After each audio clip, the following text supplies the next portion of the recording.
నమస్తే అండి, నేను మీ మెర్సీని. వెల్కమ్ బ్యాక్ టు మన ఆహారం మన ఆరోగ్యం. ఈవినింగ్ డిన్నర్లోకి రోటీ విత్ పొటాటో కర్రీ చూపిస్తున్నాను. కొంచెం సాల్ట్ వేసుకొని ఆయిల్ వేసుకొని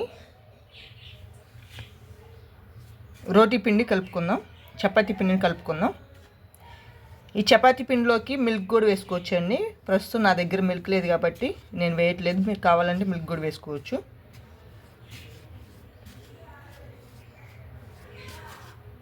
కొంచెం కొంచెం వాటర్ వేసుకుంటూ చపాతీ పిండిలాగా కలుపుకుందాం.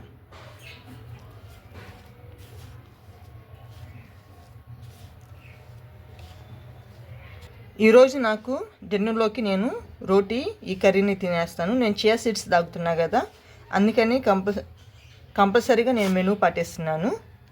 ఆటోమేటిక్గా నేను వెయిట్ లాస్ కూడా అవుతున్నాను.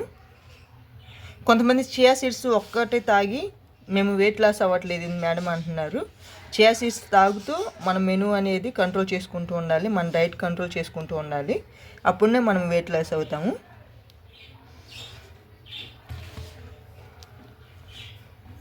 ఇలా మీ అందరూ చియా సీడ్స్ తాగినా కానీ వెయిట్ లాస్ అవ్వట్లేదని రిక్వెస్ట్ చేస్తున్నారు కాబట్టి నా డైట్ చూపిస్తున్నాను మీకు. ఇక ఆయిల్ ఏమేయకుండా ఇలా కలిపేసుకొని మూత పెట్టేసుకొని ఒక 10 నిమిషాల తర్వాత రోటీ చేసుకుందాం. మనం డైట్ చేసే వాళ్ళు ఆయిల్ తక్కువగానే వేసుకోవాలి, ఎక్కువగా వేసుకోకూడదు. చూడండి, పిండి 10 నిమిషాల తర్వాత సాఫ్ట్గా అయిపోయింది. రోటీస్లో ఆయిల్ ఎక్కువ వేస్తేనే రోటీస్ చాలా సాఫ్ట్గా వస్తాయని అనుకున్నాను, కానీ అది రాంగ్ అనుకున్నాను. ఎందుకంటే నేను కొన్ని రోజుల నుంచి డైట్ చేస్తున్నాను కాబట్టి రోటీస్లో అసలు ఆయిలే లేకుండా తక్కువ ఆయిల్తో రోటీ పిండి కలుపుతున్నాను. చాలా చక్కగానే ఉంటున్నాయి. కొంచెం కొంచెంగా పిండి తీసుకుంటూ రోటీస్ చేసుకుందాం. రోటీ ప్యాన్ పెట్టేసుకొని రోటీస్ కాల్చుకుందాం. రోటీస్ మీద కూడా నేను ఆయిల్ లేకుండానే కాల్చుకుంటున్నాను. చూడండి ఎంత చక్కగా పొంగుతుందో. రోటీ ప్యాన్ బాగా హీట్ అయితే ఆటోమేటిక్గా రోటీ పొంగిద్ది, ఆయిల్ లేకపోయినా కానీ పొంగిద్ది. ఈ మాత్రం కాల్చుకుంటే సరిపోద్ది. రోటీలోకి సింపుల్గా అయిపోయే కర్రీ ఇదే. Potato, tomato, onion, green chilli. Potatoes పిల్ తీసేసి కట్ చేశాను, ఆనియన్ కట్ చేశాను,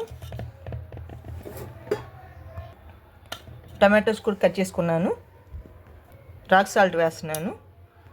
ఈ కర్రీలోకి ఆయిల్ కొంచెం తక్కువగానే పట్టిద్ది. 2 టేబుల్ స్పూన్ అయితే సరిపోద్ది ఆయిల్. చిటికెడు పసుపు వేస్తున్నాను. పిల్లలు కూడా తినాలి కాబట్టి కొంచెమే రెడ్ చిల్లీ పౌడర్ వేస్తున్నాను. ఇవి మొత్తం ఒకసారి మిక్స్ చేసుకుందాం.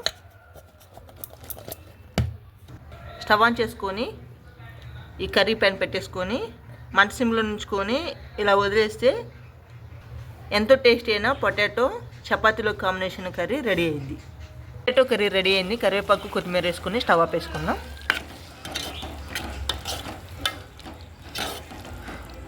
మనము ఆయిల్ చాలా తక్కువగా వేసాం కాబట్టి ఆయిల్ ఏమంతా కనిపించట్లేదు. మామూలుగా ఆయిల్ పైకి వస్తేనే కర్రీ రెడీ అయినట్లు మనకి తెలుసు, కానీ ఆయిల్ తక్కువగా వేసాం కాబట్టి కర్రీ రెడీ అయింది. స్టవ్ ఆఫ్ వేసుకుందాం. 2 చపాతీలు, కర్రీ ఎక్కువ వేసుకోవాలి. ఇలా వీక్లీ 2 టైమ్స్ చేస్తే సరిపోయింది. ఈరోజు డైట్ ఇదని, రేపు డైట్ మీకు మరలా చూపిస్తాను.